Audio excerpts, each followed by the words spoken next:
Since it came forward that Mr. Freeman had been unauthorized or unlawfully accessing customers' private information on their cell phones when they came in for service, either for an upgrade or if they were having some technical difficulty, he was accessing their pictures and files that were private, unbeknownst to the customer at the time. She came forward to us with concern when she received one of those unauthorized pictures and recognized the person in the picture, and then contacted us, which initiated our investigation.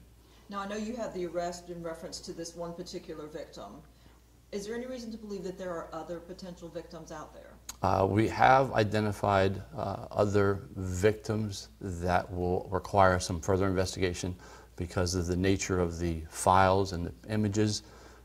We don't clearly know who they are. We have information to identify them, and we'll be reaching out to those people once we've made a better identification of who we believe they are.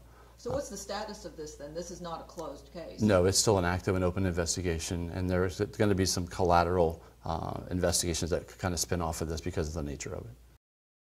I know that there was one person who had said that this was a common practice. We don't know for a fact whether or not it's a common practice, but what advice would you give to people to protect sensitive information on their phones when they have to go in for service? Because obviously the potential for this to happen is real.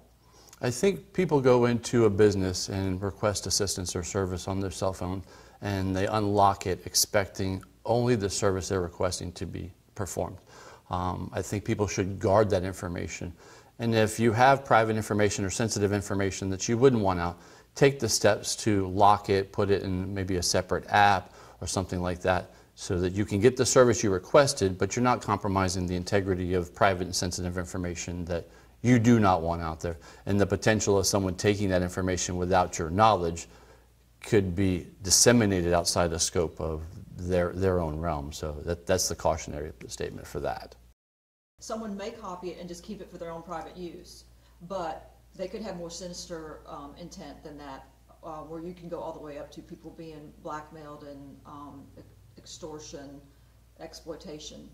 I think there was a conversation had about, our youth find a little more liberal in their transfer of images and private images, and there have been occasions where youths have found themselves bullied, knowing that that information is out there, and some have actually taken their lives. So it runs the full gamut. It's not just youths. It's an entire spectrum of people that have phones, and some of the information that they have on their phones could subject them to harassment, extortion, things like that. And people need to take the extra steps to protect that private information and keep it their own.